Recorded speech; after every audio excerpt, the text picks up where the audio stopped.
People always think heartbreak looks loud, screaming, crying, throwing things, but when Jonas vanished, it wasn't loud. It was just empty. Like one day, the background noise of my life shut off, and I didn't even notice until it was gone. No goodbye, no message, just gone. Before we start, let us know in the comments where you're watching from. Don't forget to like, share, and subscribe for more powerful stories.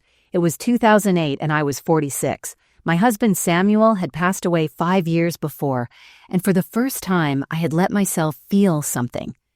Again, Jonas wasn't like anyone I had ever known, 10 years younger, a little wild smart in that quiet, curious way. He made me feel seen, really seen, not as a widow or a mother or a woman past her prime, but as someone interesting, someone alive. We weren't public. Not really. He said people in his life were complicated. I was okay with that. I was too old to need matching shirts and Instagram captions. I just wanted peace. Someone to drink coffee with on Sunday mornings. Someone to touch the small of my back in the kitchen and say, "You're still beautiful?" Jonas said that he did, and I believed him until the day he disappeared. It started like any other day. I worked the morning shift at the library, came home to find the house quiet. Jonas was supposed to come by later. He didn't. I called straight to voicemail. The next day, the same. After 3 days, I called hospitals. After a week, the police. After a month, my daughter Candace sat me down and said, "Mom, maybe he's just not coming back. I didn't accept it. Not really. Not then." But I stopped talking about him. My sister Maureen said, "You got conned. Be glad he's gone." Friends nodded quietly, tried to get me out of the house. Nobody believed me when I said something felt wrong, that he wouldn't just leave like that he couldn't. But years passed and time does what it does. It dulls the edges. I stopped expecting him on birthdays. I deleted his number. I sold the sweater he left behind. I got older. I forgave myself. And then last Thursday at 6:14 p.m. while I was folding laundry, my phone buzzed. A message from an unknown number. No photo, no name. But the number, it felt familiar. I opened it, and I swear to you, I stopped breathing. "Check under your bed. Don't scream," that's all it said. 9 words. But they were enough to drag 17 years of buried fear right back to the surface. My hands were shaking. I checked the number again. It had Jonas' old area code, the one I'd memorized before I ever saved it in my contacts. The same rhythm, the same numbers. I used to dream of that number lighting up my screen. For a long time, it was the last thing I looked at before I fell asleep. And now here it was. But how does a dead number come back? Who sends a message like that? "Don't scream." I stood there frozen for a full minute, maybe 2. The dryer hummed. The cat jumped up on the couch. Everything was normal except me. I didn't want to look. Not because I was scared of what was under the bed, but because I was terrified of who might have put something there. I thought about calling Candace. But what would I say? "Hey, sweetie, remember the man you said was a ghost 17 years ago? Well, he just texted me from the dead and told me to check under my bed." No, she wouldn't believe me. I walked down the hallway. The wooden floor creaked in that spot just outside the bedroom door, the same way it always had. The same sound Jonas used to tease me about, said it made the house sound like it sighed when I walked through it. I knelt beside the bed. My palms were sweating. There was a shoebox under there, old and taped shut. I hadn't touched it in years, but now it was pulled slightly forward, like someone had moved it. My ears were ringing. I reached for it. Just before I opened the lid, my phone buzzed again. I flinched. Another message. "No one will believe you, but I never left. They say time heals, but that's not quite true, is it? Time just softens the sharp parts so we can keep walking without bleeding everywhere." Back in 2008, I wasn't healed, but I was functioning. And that was something. I had my routines. I woke up at 6 every morning, brewed a strong cup of coffee in my chipped white mug with the faded blue flowers. I always read the paper from back to front crossword. Last I worked part-time at the local library, not because I needed the money, but because it felt like sacred ground. Quiet, predictable people whispered in there. Books didn't yell. No one demanded anything of me. I had lost Samuel, my husband, 5 years earlier. Heart attack in the middle of dinner. One moment he was laughing about how he'd burned the pork chops, and the next silence. It wasn't dramatic. No warning signs, no time to say anything. Just gone. He left behind a house full of books, one beautiful daughter in me, Lorraine Elwood, the woman who had once believed in. Forever. The world kept moving after that, but I didn't. Not really. I lived in that in-between space where you're not grieving anymore, but not living either. A polite ghost, I smiled when expected. I baked banana bread for church potlucks. I showed up. But I was hollow, and people let me be. Then came Jonas. I met him in the poetry section. I know that sounds made up, but it's true. He was standing in the aisle flipping through a battered copy of Pablo Neruda, and he asked me without looking up, "Do you think love is an ache or a flame?" I laughed. I didn't know him, but that voice had something in it, a calm I hadn't heard. In years, I said both. But sometimes it burns where it's already broken. He looked up, smiled. "You must be loved hard." That's how it started. Jonas was different. Younger than me by nearly a decade, but he carried himself like a man who'd lived several lives.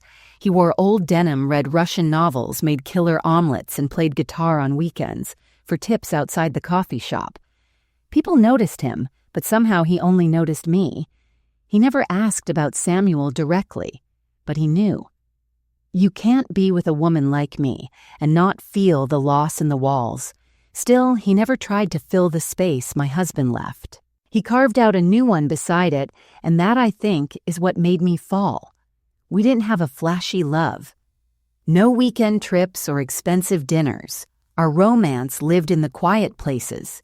Sunday morning pancakes, long walks around the lake, his hand on the small of my back as we shopped for apples. And he always made sure to call me beautiful like it was my name. I remember one night I fell asleep with my head on his chest. He said, "You know what I like about you? You don't need saving, but you let me stay anyway." That moment lives in me. Still does. But of course not everyone approved Candace.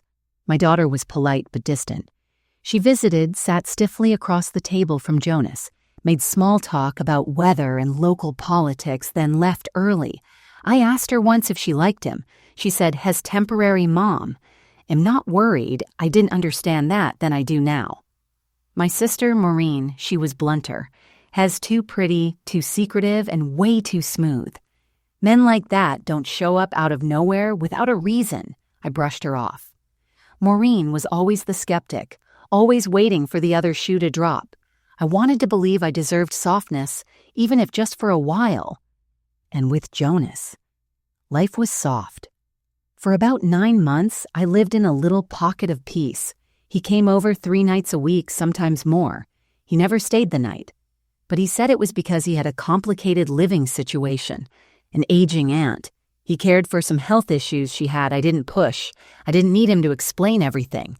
I was just grateful to feel wanted again. One morning, I remember waking up and seeing my face in the mirror and realizing I had lines I hadn't noticed before, laugh lines. I'd started laughing again. That mattered. At the library, coworkers commented that I was glowing. I had more energy. I started writing again. Little poems, essays, nothing serious. But my handwriting changed. That sounds silly, but I swear it did. Smoother, rounder, lighter. That's what love does. When it's gentle, it changes your rhythm. For a moment, it felt like I had outrun grief. But grief isn't a thing you outrun. It's a tide. Sometimes it pulls back, makes you think the storm is over, then comes crashing back when you least expect it. That was the year before he disappeared. Before silence replaced him. Before the questions began. Before I became the woman who waited for a knock that never came. So yes, there was joy before the pain. There was peace. There was warmth. And that's why what followed hurt so much. Not because Jonas left, but because I finally believed I could have something real again. I finally exhaled. And that's exactly when it all fell apart. The first time I felt something was off with Jonas, it came so quietly I almost didn't notice it. That's how these things usually work. It's not some grand betrayal, not a scream in the night or lipstick on a collar.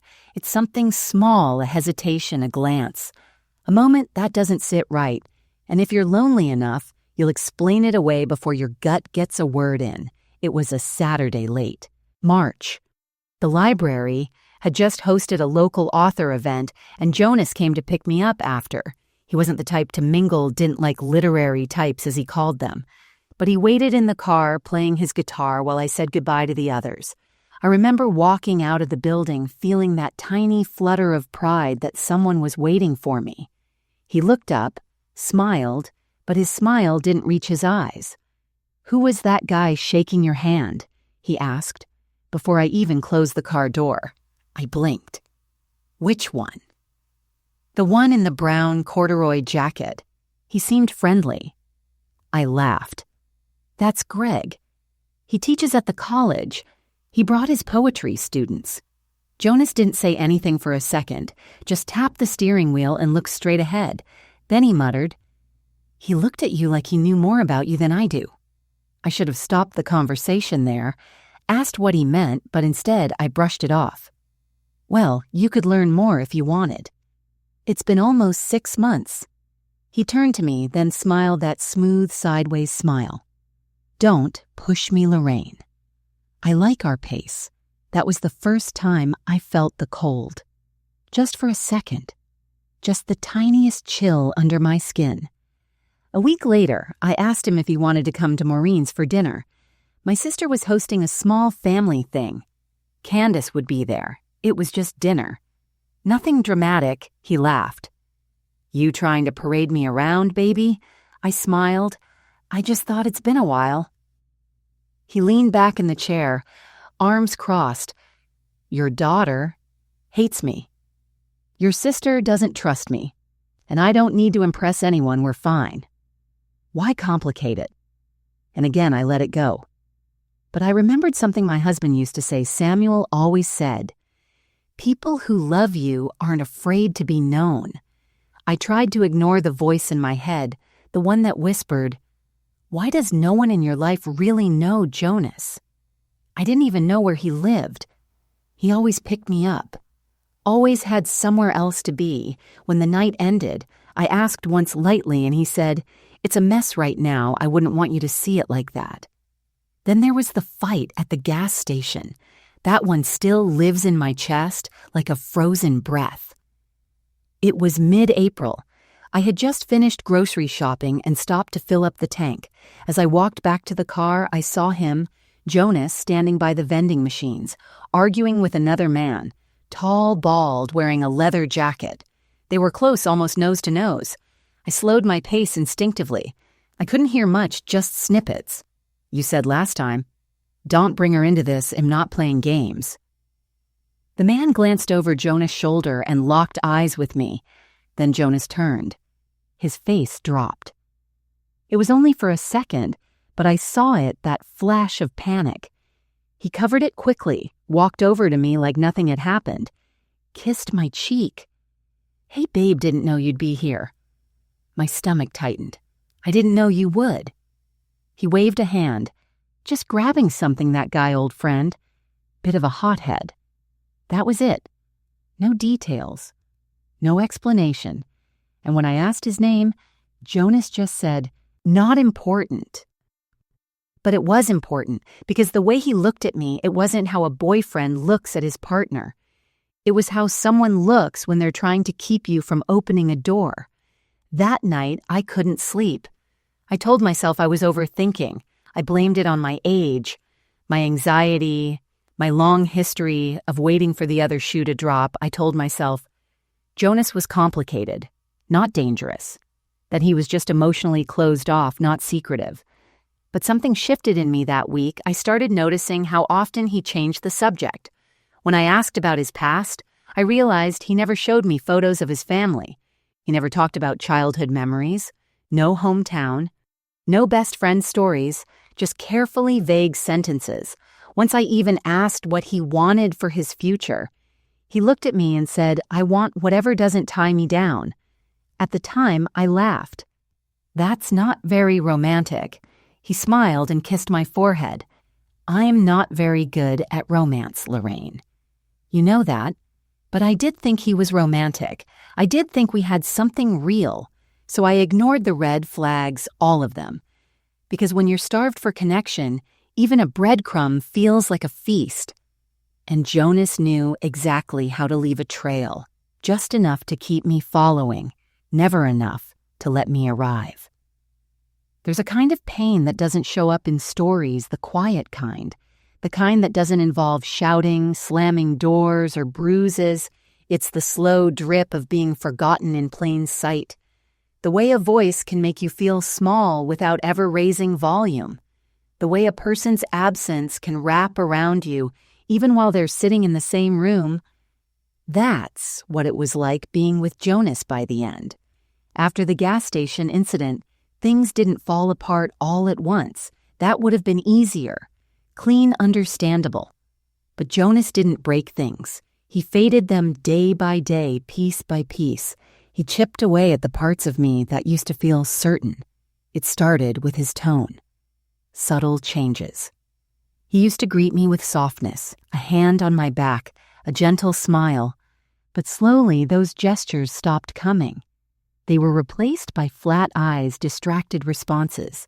I'd ask how his day was and get a shrug. It'd share something from mine and he'd barely nod. One night, I spent hours cooking a new recipe. I'd read about in a magazine roasted salmon with dill sauce and lemon potatoes. It wasn't fancy, but it was made with love. Jonas arrived late, smelled the food, and said fish again. Just like that, no thank you, no kiss on the cheek. No recognition that I had done something just for him. I told myself he was tired, that he had a lot on his plate, that maybe I was being sensitive, but the excuses started stacking up like unpaid bills. He stopped making plans. I always had to ask if he was coming over. Sometimes he wouldn't answer texts for days.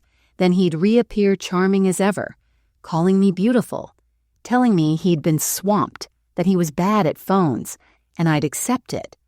Because the part of me that craved his attention would light up like a Christmas tree the second he said my name. Candace noticed.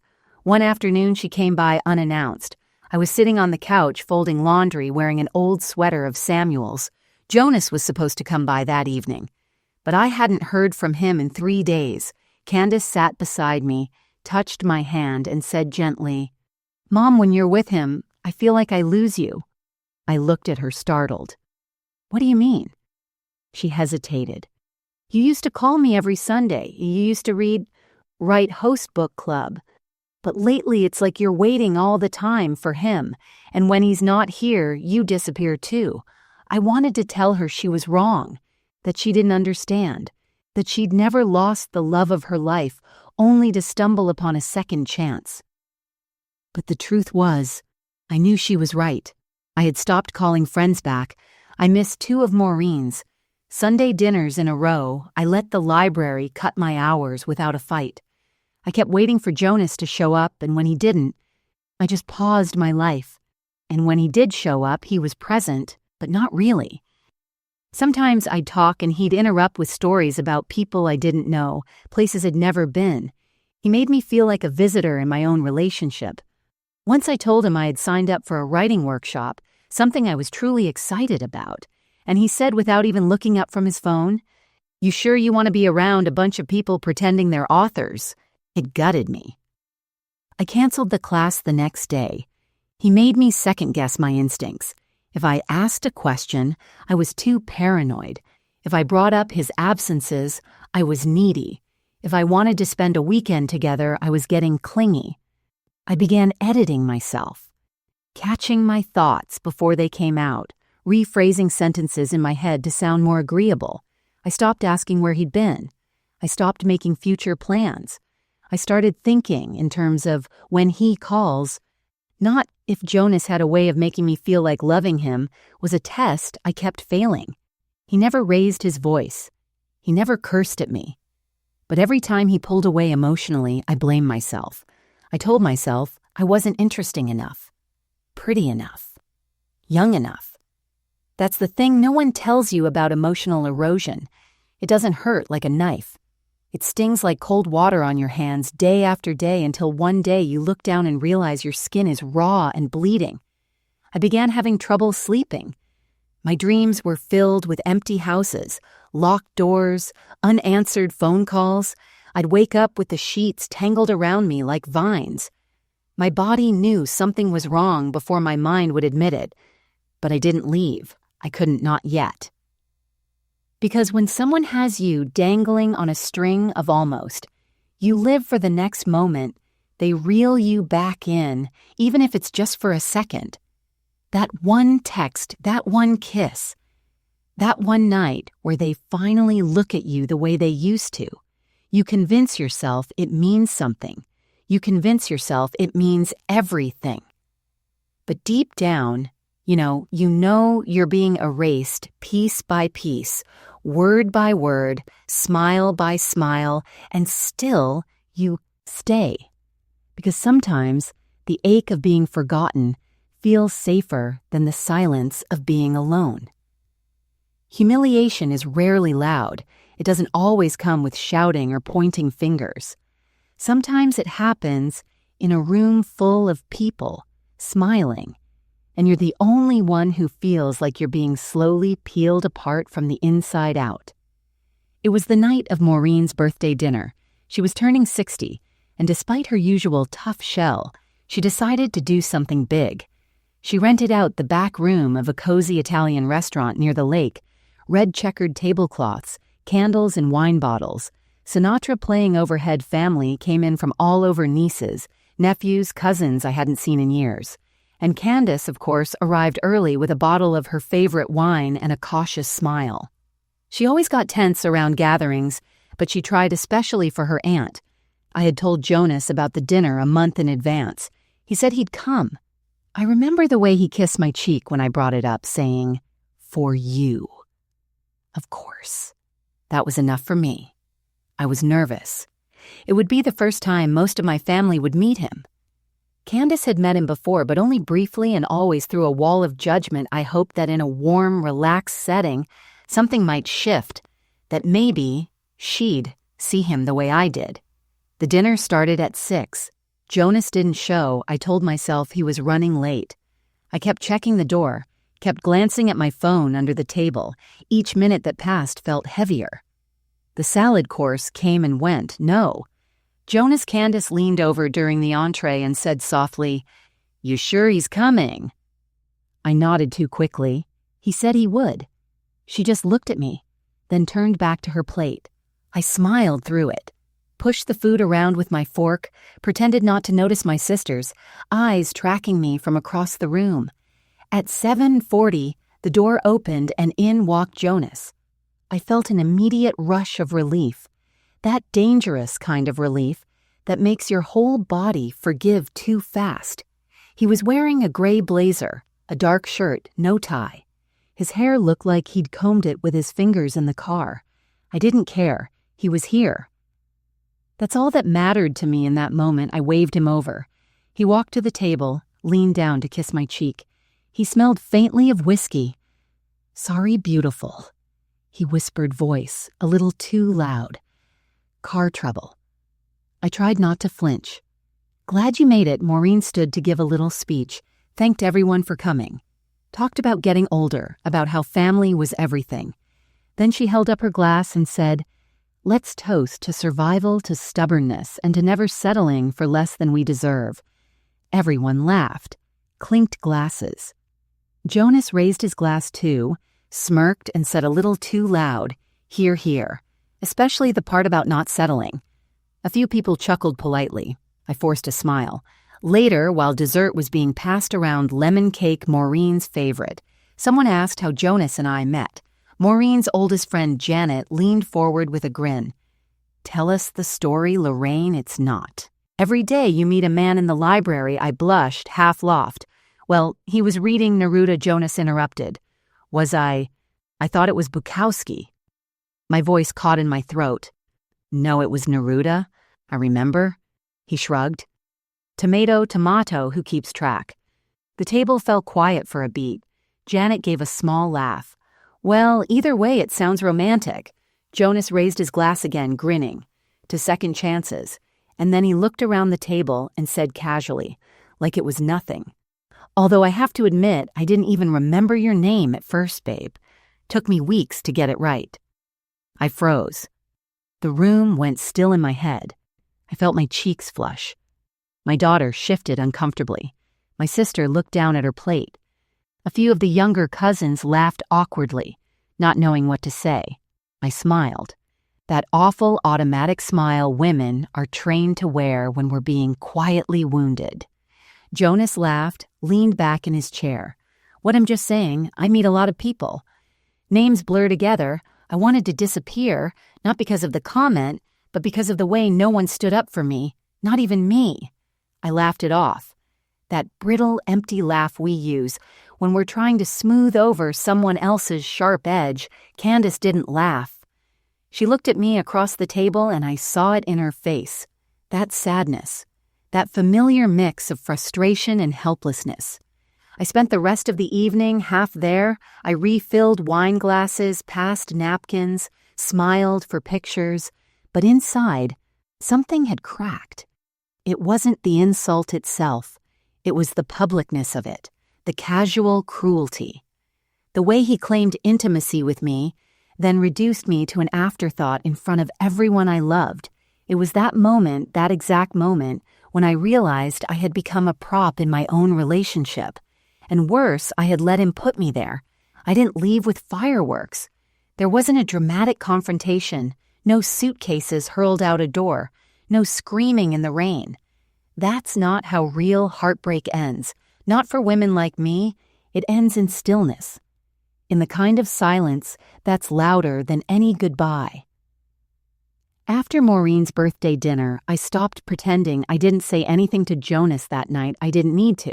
His smirk, his little digs in front of my family. It all lingered with me like the stale cologne he left in my living room air.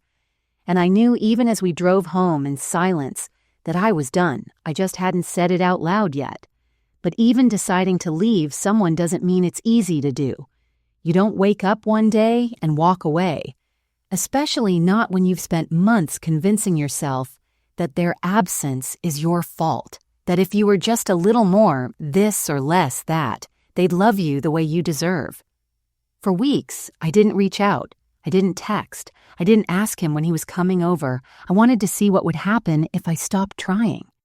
The answer was nothing happened. No calls. No messages. No knock at the door. And that's what broke me more than anything else. It wasn't that he didn't come back. It was that he didn't even notice I was gone. I remember one Thursday afternoon sitting by the window with a cup of lukewarm tea, just watching the wind shift the branches outside. It was the exact kind of quiet Jonas used to hate. It's too still in here, he'd say. Makes me think too much. But I needed that stillness now. I needed to hear what my heart had been whispering beneath the noise. And it said, "You're not crazy. You're just not cherished." Candace stopped by that weekend. I think she could sense something had shifted. We sat at the kitchen table and I told her calmly, quietly, "I don't think Jonas is coming back." She raised her eyebrows. "Do you want him to?" I looked down at my tea. No. She didn't say, "I told you so." She didn't need to. She just reached across the table and touched my hand.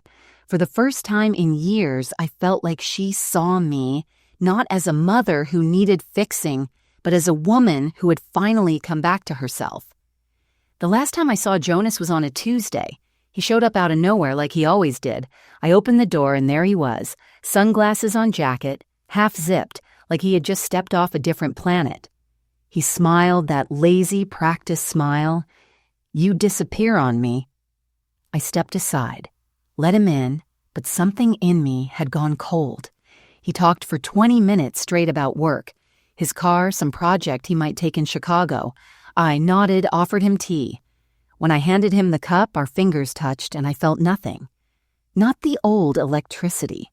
Not comfort, just skin. Finally, he looked at me and said, "You've been quiet?" I met his gaze. "I've been thinking." He chuckled.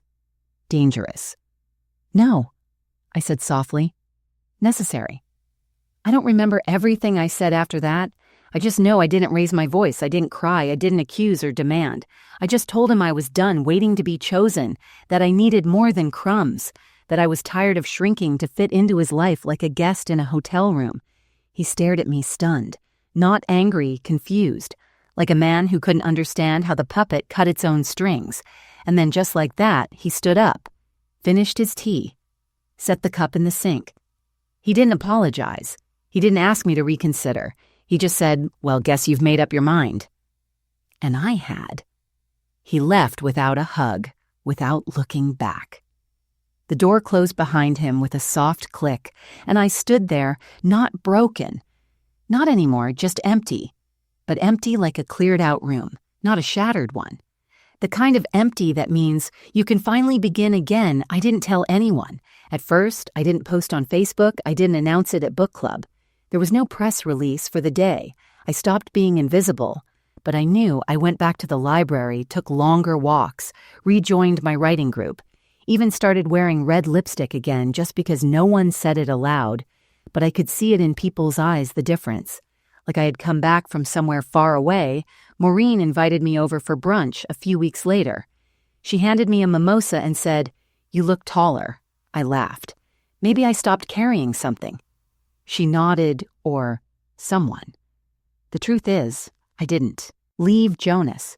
He had already left emotionally, spiritually long before I just finally followed him out. But I didn't slam the door. I closed it gently. For me. Because that's what healing looks like when you're no longer 20 and foolish. It's quiet, it's slow. It's choosing yourself in a room no one else is watching. And for the first time in years, I could finally hear myself think. People assume that rock bottom is one big crash, a dramatic fall, but in my case, it was a slow, quiet descent. No one saw it happen. There wasn't a moment where I screamed or broke plates or collapsed in tears. Instead, I faded. I unraveled so gradually that even I didn't realize how far I'd sunk until I couldn't recognize myself in the mirror anymore. After Jonas left, or rather after I let him go, my house felt like a museum. Every room held echoes. The couch where we used to sit and listen to jazz. The chair by the window where he once read aloud to me from Baldwin. Even the kitchen sink felt haunted, like I could still see his hands scrubbing plates while he hummed some half-remembered melody. I tried to erase him. I did. I threw out the jacket he left behind, deleted our photos, donated the books he gave me, but objects weren't the problem. The problem was the absence. Every time the wind blew the front door just slightly, I half expected it to be him. Every time the phone rang with an unknown number, my heart skipped, not with hope, but with dread. I started checking the locks twice at night. Once before bed, and again, just to be sure the world outside didn't stop, of course. It never does. Candace kept calling gentle check-ins, asking if I needed groceries or company or just someone to sit in silence with Maureen popped by with soup. I didn't ask for. The ladies at book club sent cards with watercolor flowers and thinking of you scribbled in pen, but I couldn't reach for them. Not really. Grief makes you heavy. Shame makes you mute. One morning I woke up and realized I hadn't left the house in 6 days, not even to get the mail. The bed was unmade. Dishes were in the sink. My hair was unwashed. I hadn't watered the fern in the hallway, and it drooped, like it understood how I felt. I spent whole days in my bathrobe, walking from room to room, forgetting why I'd gone there in the first place. I wasn't crying. I wasn't angry. I was just blank. Like I'd been erased, same as I'd let myself be when I was with him. I stopped going to the library they called worried. I let it ring. I stopped checking emails. I let my voicemail fill up. Every clock in the house kept ticking. But time felt frozen. I remember one afternoon in particular.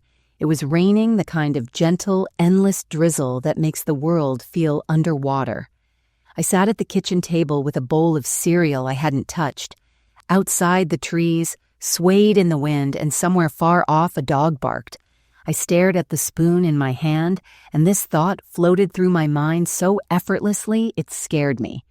If I disappeared right now, would anyone come looking today or tomorrow? It wasn't suicidal. I wasn't wishing for death, but I was feeling like a ghost, like maybe I had already vanished, and the world just hadn't noticed yet. That was my rock bottom, not an explosion, a quiet vanishing. What hurt the most wasn't the breakup. It wasn't the betrayal or the silence. What hurt was how easy it had been for me to become invisible, not just to Jonas, but to myself. I had spent so many years trying to be needed, useful, lovable. And when I was none of those things, I didn't know who I was. I started having these strange dreams. In one, I was walking through the library, but none of the books had titles, just blank covers.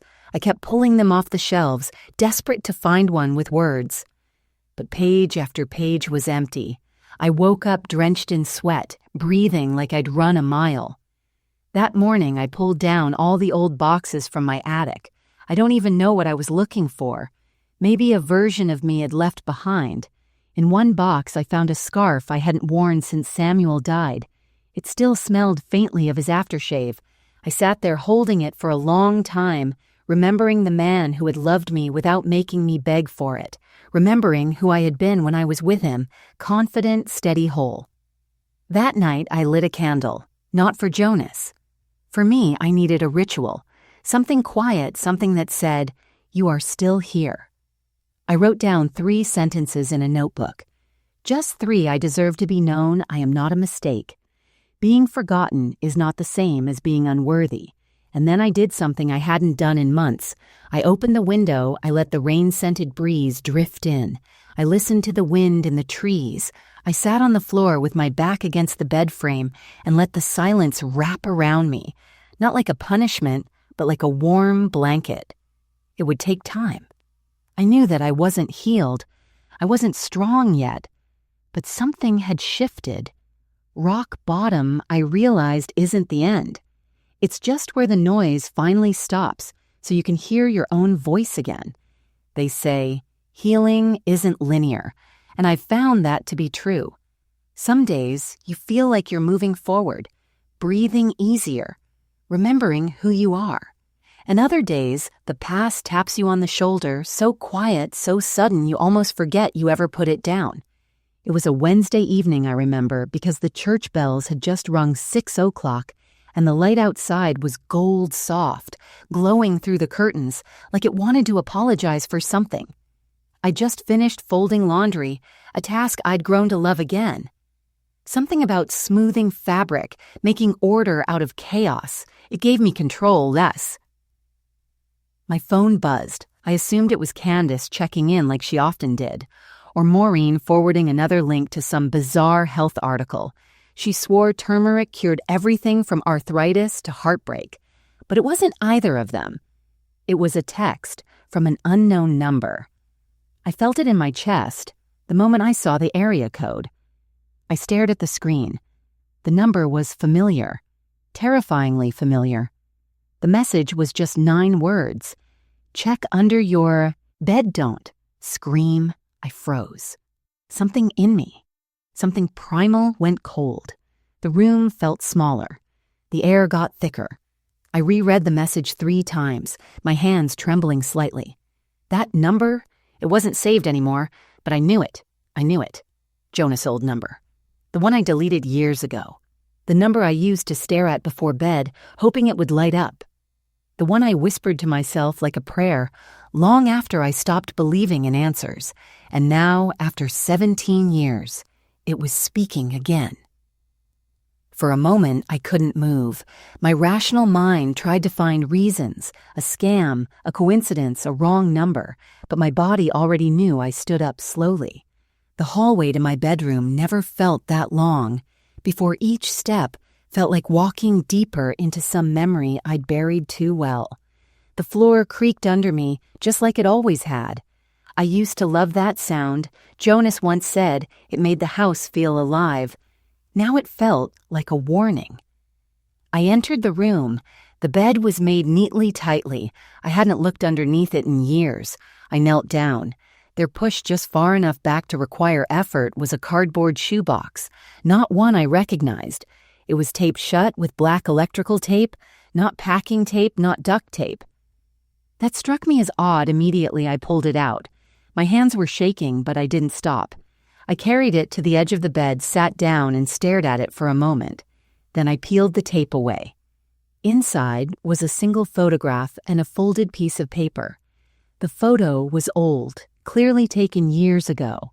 It showed me sleeping in my own bed. My hair was different, then shorter.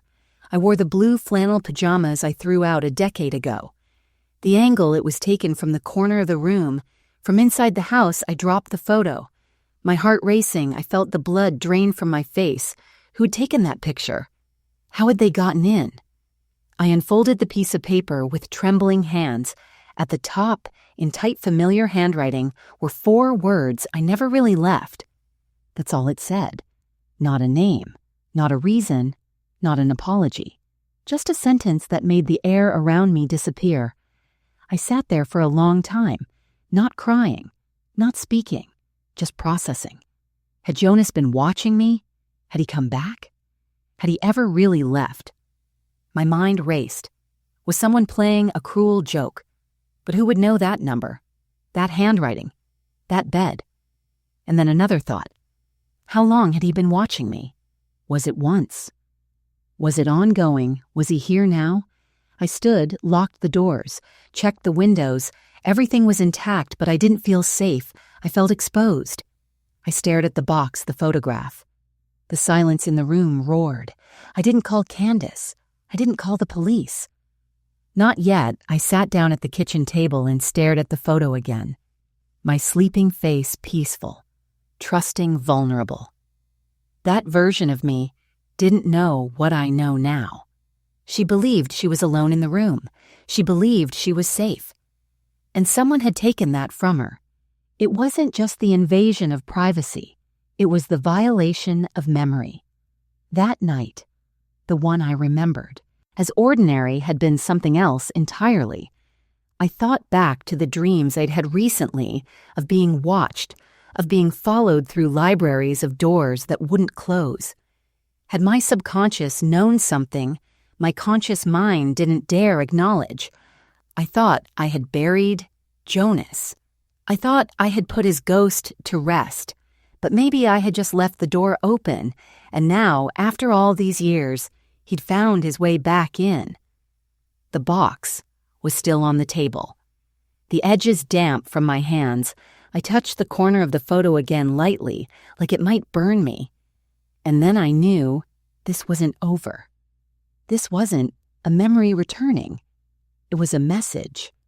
Something or someone wanted me to remember what I had spent years trying to forget.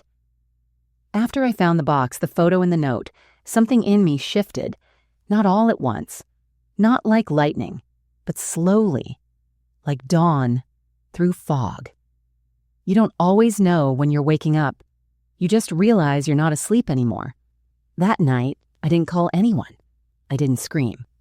I didn't run to the neighbors or rush to the police station with the box in my arms. I just sat in silence, the photo lying face down on the kitchen table, the words I never really left echoing through my bones. And instead of panic, what I felt was clarity. I had spent years afraid, years blaming myself. First for Samuel's death, then for Jonas' disappearance, for the way people had looked at me with doubt, with pity like I had invented him, or worse, fallen for a fantasy. I had let that shame write my story. But now, staring at proof that he had been the one hiding something all along, he had been the one watching, not gone, not lost, but lurking. I felt something powerful crack open inside me. Not fear, not rage, recognition. This wasn't about a broken heart anymore. This was about truth. And the truth was, I had spent 17 years mourning a man who never deserved my grief. That realization felt like fire in my chest. I got up, poured the tea I hadn't touched, and took it to the sink. As I watched the warm liquid swirl down the drain, I whispered to myself, maybe for the first time in years, I didn't do anything wrong. It felt small, but it also felt like a beginning. The next morning, I woke up before the sun. My house looked the same.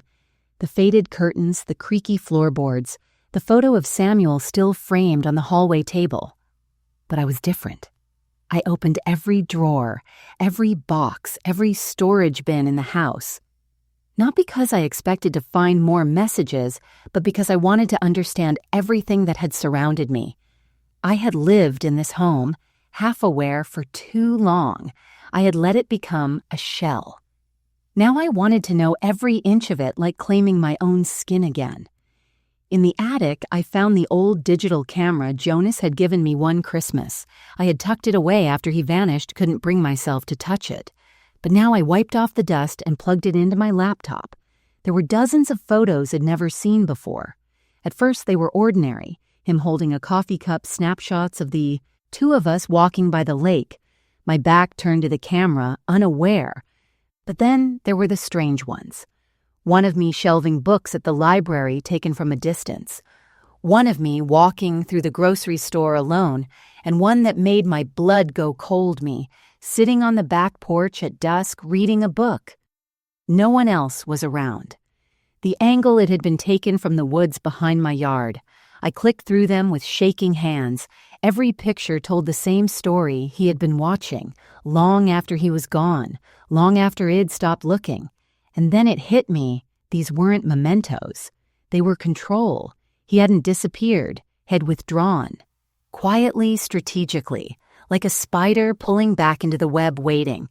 I closed the laptop and sat in the stillness of the attic, surrounded by old quilts, dusty books, and pieces of the life I thought I had left behind. That was when I realized I was done being a passive character in this story. I didn't cry, I didn't scream, I didn't panic, I prepared. That's the difference between heartbreak and awakening. One makes you crumble, the other makes you rebuild. I wrote everything down in a new notebook, not the soft kind with flowers on the cover, a plain black one hardbound. I documented dates, feelings, photos, suspicions, and every detail of the box and message. I labeled it accountability. I didn't tell Candace yet. Not because I didn't trust her, but because I wanted to reclaim this moment before anyone could turn it into pity or worry. I wasn't someone to be rescued anymore. I began locking my doors differently, reinforced the windows. I started reading about surveillance online, privacy burner phones.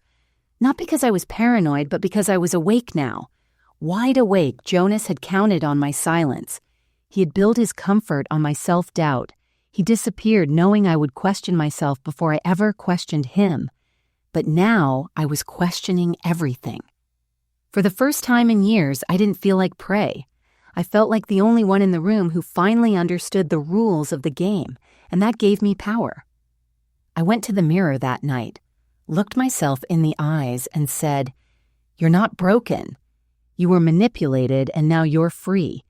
It didn't fix everything, but it gave me something." Jonas had taken years ago.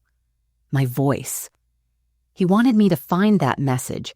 He wanted fear. Instead, he gave me clarity, and I was going to use it. When I was younger, I thought reclaiming your life meant big moments, courtroom speeches, slammed doors, dramatic exits. But I've learned something else with age. Real power doesn't shout. It whispers, it plans. It moves quietly in the background, unseen but unstoppable. And that's exactly what I became: quiet, not afraid, aware, not helpless, strategic. After I found the photo under the bed, after I saw the images on the old camera, I knew I couldn't afford to fall apart. Jonas wasn't just a memory anymore. He was active watching, still playing whatever sick game he started 17 years ago. But this time, I wouldn't be part of it. Not blindly. So I did what he never expected. I started preparing. First, I changed every lock in the house front back, even the attic. I had a local locksmith named Dennis, A sweet man with too many stories come by when he asked why I needed every single lock changed. I just smiled and said, "Too many old keys floating around." He didn't press. Next, I bought a new phone, one Jonas couldn't track. I kept my original number active, didn't want to raise suspicion, but the new phone became my real lifeline. It stayed powered off most of the time, hidden in a drawer in the kitchen, wrapped in aluminum foil, like one of those paranoid YouTube preppers. Only Candace and Maureen had the number. No apps, no cloud sync, just messages, calls, and silence. I started journaling again, not poetry or reflections this time, but records. What I noticed. What felt off. What I heard at night, I logged everything. The scratch at the side fence on April 3rd. The porch light that flickered 3 times on April 8th. The sound of leaves crunching behind me on April 10th, when I walked the same trail I used to walk with Jonas. I wasn't imagining things, I knew that now. So I gathered proof. I installed motion sensor cameras. Not the flashy kind with blinking red lights, but discreet ones under the porch rail inside the mailbox facing the backyard, where I once found cigarette ashes that weren't mine. I also reached out to someone I hadn't spoken to in over a decade, Dean Mercer. He'd been a detective back when I worked at the library, came in often to return books late and argue about true crime novels. We weren't close friends, but he was kind. Honest. After he retired, I heard he opened a small private security business out of his garage. I looked up the number and dialed before I could talk myself out of it. He answered on the second ring. Dean Mercer. Hi, it's Lorraine Elwood. A pause. From the library. Yes. I said I need to talk to you about something. Something that's been a long time coming. I didn't give him all the details over the phone, just enough to pique his interest. We met at a diner 2 towns over. I brought the photo, the note, and a few of the creepier pictures from the camera. Dean studied them in silence, then finally looked up and said, "You want to go to the police?" "No," I said firmly. "Not yet. I want information. I want eyes." He nodded slowly. "You think he's watching you again?" "I know he is." Dean leaned back in the booth. "All right. Then we watch him back." It wasn't a movie montage, no spy gadgets or secret car chases, just 2 older people drinking bad coffee, making quiet plans. He helped me review the footage from the cameras I'd already installed, helped me upgrade the ones that needed better range. He showed me how to back everything up on an encrypted USB. I started locking it inside the hollowed-out Bible. Jonas once gave me. I figured it was poetic. I didn't tell Candace any of this. Not because I didn't trust her. I did. But I needed to do this on my own.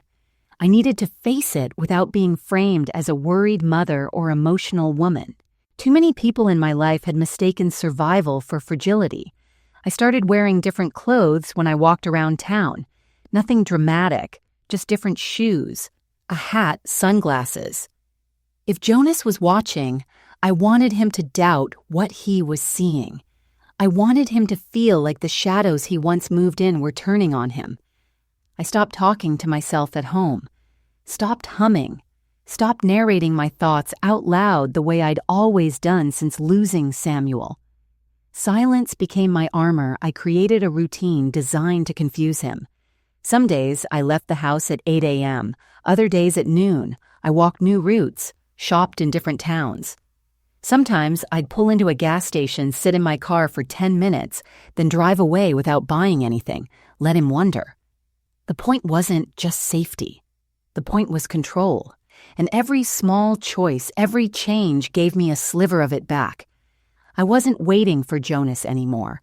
I was drawing him out, letting him believe I was still the quiet woman he left behind while documenting every flicker of his presence. And for the first time in years, I felt like the one holding the pen, not the character, the author. This was my life again. And if Jonas wanted a second act, it'd make damn sure I wrote the ending.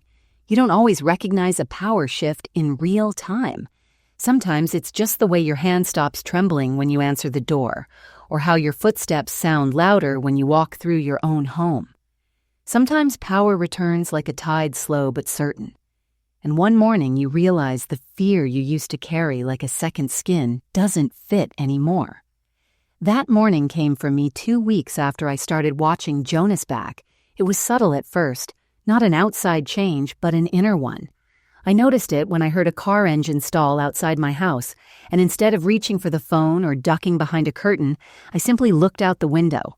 It was an unfamiliar gray sedan, parked for 10 minutes. No one got out. I didn't panic. I wrote it down. Make, model, partial plate. And then I went back to my tea. That calm didn't come from confidence.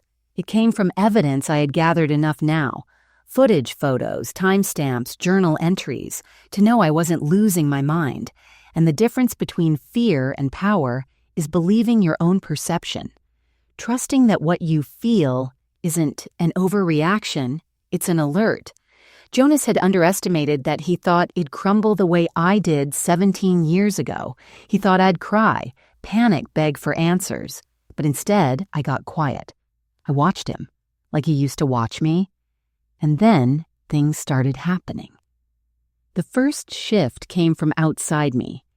Dean called late one evening. I had just finished copying the latest footage to the USB drive. He sounded sharper than usual. "You're not crazy," he said. "Well, I knew that, but I'm glad you're catching up," I joked. My voice was lighter now. Humor had returned like an old friend I hadn't seen since Samuel passed. He went on. "You were being followed. Same car. Multiple times. I ran the partial plate through an old contact. Nothing conclusive, but the registration name is, let's just say, interesting." I sat down. "Say it, Harold Jonas. That name mean anything." I blinked. "Jonas always said he didn't have any family." I said, "But he once mentioned a middle name, Hal. I thought it was short for something else." Dean exhaled, Hez using an alias, Lorraine. "That's why he disappeared so clean. He was never who you thought he was." And there it was. Not a theory. Not a hunch. Truth, I didn't feel shock. I felt steady. It confirmed everything I already knew in my gut. I hung up the phone and sat in the dark, letting the truth settle over me like a new coat of skin. Jonas or Harold had lied about his name, his past, and his disappearance. But the more he tried to stay in control, the more he exposed himself. His silence no longer felt like mystery. It felt like cowardice. His absence no longer felt like abandonment. It felt like a strategy. I now understood the power had shifted, but the moment I felt it really owned, it came a few days later. It was a Saturday morning. I was out tending to the front garden, pulling weeds, trimming back the rosemary. I wore old gloves, the ones with the faded blue stripes. My back was sore. My hair was frizzing in the heat, and that's when I saw him, across the street. Behind the tinted window of the gray sedan, I didn't have to see his face to know, I just knew. We locked eyes through the glass. He didn't move. Neither did I. I straightened my spine, wiped my hands on my apron, and stared right back. No panic, no flinch, just presence. Then, and I will never forget this, I gave him the smallest smile, not kindness, not warmth, just recognition. "I see you." That's all it meant. He pulled away a moment later, the tires whispering against the pavement. I didn't run inside. I didn't cry. I turned back to the garden and finished trimming the rosemary. Then I came inside, brewed a cup of coffee, and added the time and date to my notes. For the first time in our story, he was the one being watched. He didn't know what I had. He didn't know who I'd spoken to. He didn't know if I'd gone to the police or if I was just bluffing. He only knew that I wasn't scared anymore. And that's what makes a man like Jonas unravel. When the woman he thought he broke stops looking at the ground, I don't think he expected me to be dangerous. But the truth is, there is nothing more dangerous than a quiet woman who finally believes herself. There's a kind of peace that comes before a confrontation. Not rage, not tension, but something eerily calm. Like the moment before a wave crashes or how the air stills just before lightning strikes. That's the space I lived in for 3 days after I saw Jonas in the car, or Harold, or whoever he really was. I didn't chase him. I didn't call out or try to get closer. That moment in the garden locking eyes through his car window was the first and last time I would see him before the reveal. Because this time I wouldn't let him control how it ended, I called Dean the next morning and told him everything. The sighting. The look. The eerie, silent acknowledgement he asked me. "You sure you're ready?" And I said, "I've never been readier for anything in my life." We decided on subtlety. No dramatic ambush. No emotional showdowns in the street. Jonas had lived in shadows his whole life. We were going to bring him into the light legally, publicly, and with full clarity. I gave Dean permission to hand everything over to one of his former colleagues at the department, a detective named Sandra Ruiz. She specialized in identity fraud, missing persons, and domestic stalking. I met with her in a quiet back room of the police station, brought every document, photo, and piece of evidence I had gathered. She listened. Carefully. No interruptions. No judgment. When I finished, she tapped her pen once against her notebook and said, "You've been living in a cage with the door open. Lorraine, let's lock it behind him now." 2 days later, I was asked to come to the station. I walked in wearing the same blue blouse I'd worn the last time Jonas ever touched me 17 years earlier. I didn't do it for symbolism. I did it because it reminded me of who I was before he took something from me. A woman with a spine, a voice, a name that meant something. Sandra met me in the hallway. She handed me a small, discreet recording device and said, "We found him. Hez here." My throat tightened, but I nodded. "Do you want to speak with him?" she asked. It wasn't required legally. They had enough to charge him. False identity, long-term harassment, potential violation of stalking laws. But they offered me the option to look him in the eyes, to close the door on my own terms. Yes, I said. But not to scream, not to ask questions, just to say what I need to say. They led me down a quiet corridor. At the end was a plain room, cold white walls, a metal table, one chair on either side. He was already there. He looked older. His hair was thinner, streaked with gray. His face was more angular than I remembered, but the eyes were the same, calculating, careful. Like he was still trying to predict his next move even while wearing handcuffs. I sat down across from him. He smirked. "You look good, Lorraine," I didn't respond. He leaned forward. "So what is this closure? You want an apology?" I folded my hands. "No," I said. "I don't need anything from you." He paused, thrown. "I just wanted to see you," I said softly, "the real you, not the man I imagined. Not the story I built to justify your silence. Just you sitting here stripped of the mystery." He narrowed his eyes. "You're not angry I was," I said. "For years at myself. For falling for you, for trusting you, for making excuses when you erased me piece by piece." He said nothing, but now I continued. "Now I realized the shame was never mine to carry. You vanished, Jonas, or Harold, or whoever you are. You played with my life, like it was a book you could read and put back on the shelf. But I kept living. I kept turning pages. You stayed stuck in whatever lie you built. That's your cage, not mine." He leaned back, quiet. "I'm not here for revenge," I said. "I'm here to end the story," and I meant it. I stood up, took one last look at the man I once believed would be my second chapter, and I felt nothing. Not love, not hate, just closure. On my way out, Sandra met me in the hallway. "You okay?" I nodded. Better than okay. As I stepped out into the sun, the sky felt wider than it had in years, and for the first time I realized something. He had written the first half of our story, but the ending, that was mine. When I walked out of that interrogation room, I thought that was the end. I thought my part was finished, that I had faced him, spoken. My truth reclaimed my voice. But sometimes closure doesn't come where you expect it.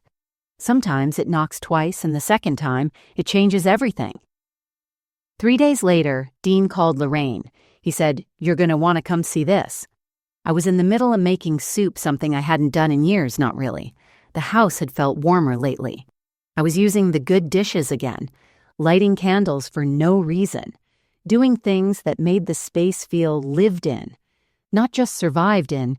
Dean didn't give me details, just an address. It was a small storage unit on the edge of town, the kind of place you forget exists. Gray metal doors, rows of identical locks, the hum of fluorescent lights above. He met me at the entrance holding a manila folder in one hand. This was under Jonas, or rather Harold's name, he said. He made payments in cash. No paper trail, no rental agreement, just a number written on a sticky note in the back of his wallet. Lucky break we found it. My stomach tightened. What's inside? Dean didn't answer. He just unlocked the door and pushed it open. The air inside was stale, thick with dust and time. And then I saw it. Stacks of boxes, a metal cabinet, a single chair facing a corkboard, and on that board were photographs of me, of other women, dozens of them. Me in the grocery store, me locking my door, me reading at the library, me from behind walking through fog one early morning in 2010, and then unfamiliar faces, other women, some I recognized, vaguely faces from town, from the library, maybe even from his past, all caught mid-step, mid-laugh, mid-life, all taken without their knowledge, all frozen in a web they never agreed to enter. Dean stood beside me. Silent, I took a shaky step forward. Taped beside the board was a notebook, thick worn with torn edges and Jonas' tight, tidy handwriting. It wasn't a diary. It was a record. Names, dates, descriptions, notes on routines, emotions, reactions tests, almost like he'd been studying us, observing the limits of control, affection, detachment. He had documented everything, not just about me, but about every woman he had inserted himself into and disappeared from, like smoke. I can't believe this, I whispered. Dean put a hand gently on my shoulder. He's not just a manipulator, he's a predator. And thanks to you, we're going to stop him. They ran the names, cross-referenced them with missing persons cases. One woman, Clara Ramsey, had been listed as voluntarily missing in Oregon back in 2002. Her photo was on that wall. Another, Julie Min, had filed a police report in 2010 about a man who vanished with thousands of dollars from her bank account. Every thread led back to Jonas, or Harold, or whatever mask he wore. And for the first time, the shame lifted, not just from me, but from every woman who'd been made to feel like they were the problem. Because we weren't. We had been hunted, I testified a few weeks later. Quiet courtroom. Plain clothes. I spoke clearly, calmly, without anger. I told them what he did to me. How he vanished. Yes, but how he had also stayed. How he lingered in the corners of my home, my mind, my future. And I watched the jury take notes. I watched the judge lean forward. I watched the DA hold up the photo I found under my bed. It didn't feel like revenge. It felt like justice. He was charged with stalking, identity fraud, and contributing to multiple cases of psychological coercion and financial manipulation. He didn't speak during sentencing, just stared forward, unblinking, but I didn't need words from him anymore. The verdict came guilty on all counts, 15 years. He flinched. That was the only time I saw him react when he realized he wouldn't be able to disappear again. When it was over, Sandra walked me outside. The sun was just beginning to set, casting everything in gold. You did more than get justice for yourself, she said. You stopped him for good. I nodded. Then it was worth every moment I spent waiting. Because that's the thing no one tells you about survival. It isn't just about getting through. It's about reclaiming what was stolen, your safety, your voice, your truth. And sometimes, when you stand up quietly, bravely, relentlessly, you don't just save yourself. You save the ones who never got the chance. After the trial, people started seeing me differently at the grocery store.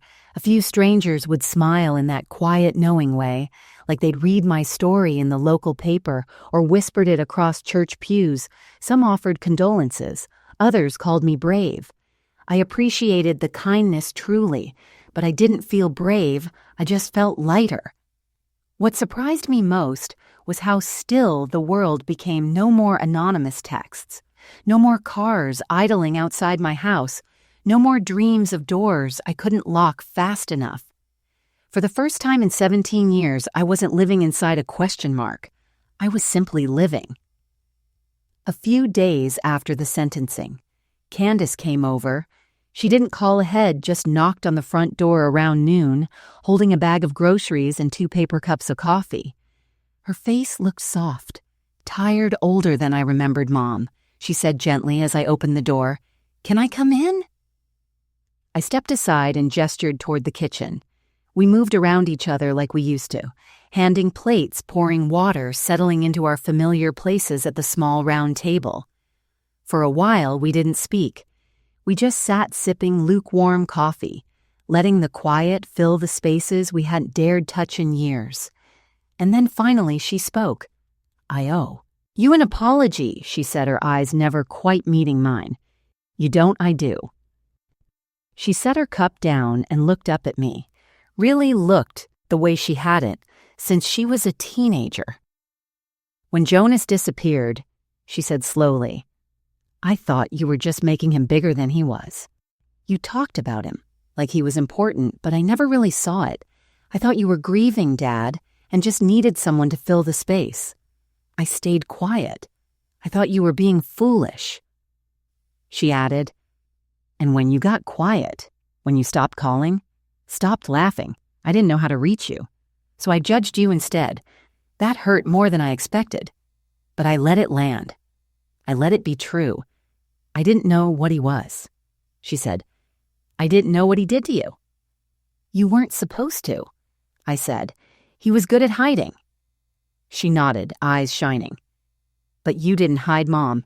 You stood up, you saved people, and you did it without anyone handing you a blueprint." I looked down at my coffee. "I didn't do it for justice. I did it because I wanted to sleep again." "You did it," she said. "That's what matters." And then, for the first time in years, she reached across the table and held my hand. No rush, no forced smile, just warmth, just love. It wasn't a dramatic reunion. It was better than that. It was real. That afternoon, we walked the garden together. She complimented. The rosemary asked for clippings. She told me about her clients, how some of them were finally opening up about their own controlling relationships, how her work felt heavier these days, but more meaningful. "You taught me something," she said quietly. "I spend so much time helping other people untangle their stories, but I never gave you space to tell yours. You gave me what you could," I said. Back then, that was silence. Now it's this. I didn't need her approval, but I welcomed her presence. And that's what made it healing. Maureen came by a week later. She didn't say much, either just dropped off a casserole and asked if my porch light still flickered. When I said no, she nodded and said good. I never liked that bulb. She sat beside me and lit a cigarette, something I used to scold her for, but now just watched with quiet amusement. "You did good," she said, "thanks. You want to come to dinner next Sunday? I'd like that." We didn't hug, we didn't cry. But when she left, she touched my shoulder as she passed, and that was her version of a full embrace. I didn't need apologies anymore. I didn't need validation. But the reconnections, slow, unannounced. Quiet, they mattered. They reminded me that healing doesn't just happen inside you. It happens between you and the people you thought you'd lost along the way. And sometimes when the noise dies down and the dust settles, the people who really love you come back, not because you needed saving, but because you survived long enough for them to find you again. There's a quiet that comes after survival. Not emptiness, not loneliness, but a kind of stillness that feels earned, like your soul is finally exhaling after holding its breath for far too long. That's what my life feels like now. I don't wake up afraid anymore. I don't freeze when the phone buzzes or check over my shoulder. When I'm walking to the car, I don't double lock the doors out of habit. I lock them because it's wise, not because it's life or death. And most importantly, I don't apologize for what I didn't know back then, Because here's what I've learned. Being manipulated doesn't make you weak. Being fooled doesn't make you stupid, and loving the wrong person doesn't make you unworthy of love again. It just makes you human. The box with the photo, the one that used to haunt me now, lives in my hallway closet. I didn't destroy it. I didn't frame it. I simply put it away. Like a chapter I've finally finished reading. Sometimes I still dream about Jonas, but in the dreams he's not powerful anymore. He's just a man, small, quiet, lost. And I wake up, not in fear, but in peace. Last week, I found myself standing at the kitchen window staring out at the garden as the wind moved through the rosemary bushes. I could hear wind chimes in the neighbor's yard, faint but steady. For a moment, I thought of Samuel. I thought of the version of me who had once believed her life was over after losing him. And then I thought of the version of me who trusted Jonas, who held on to crumbs, who shrank herself just to be enough for a man who was never real to begin with. And then I looked at the woman standing at the window. She was older now, softer in places, stronger in others. She didn't need rescuing. She never did. She just needed the space and the silence to hear her own voice again. I don't know what you believe about justice. Some people think it has to come in courtrooms and handcuffs. Others think it comes through forgiveness. For me, justice came the moment I stopped waiting for closure and started creating it. The moment I stopped asking, why did he leave, and started asking, why did I stay? The moment I let the shame go and held my head up instead. Jonas' chapter in my life is over. Not because a judge said so, not because of any headline, but because I wrote the ending myself, with clarity, with courage, and without ever needing to scream. And now I spend my mornings with coffee and crossword puzzles again. I take long walks, I laugh with Candace, I send ridiculous memes to Maureen, and she doesn't even know how to open them. I water the plants. I read books for pleasure, not for escape. I say no, without guilt. I say yes, without fear. And some nights I sit on the porch under the stars, let the quiet settle over me, and think, this is what it feels like to come back to yourself, not as you were, but as you were meant to be all along. This wasn't just a story about a vanished man. It was about a woman who stopped waiting to be rescued and rescued herself. If this story touched you, if you've ever lost yourself trying to hold on to someone who didn't deserve your love, please give this video a like and share your thoughts in the comments below. Your story matters too, and don't forget to subscribe to the channel for more real, powerful stories. Like this one, stories about truth, healing, and the strength it takes to rise quietly. Because sometimes the loudest justice is the one that doesn't need to make a sound.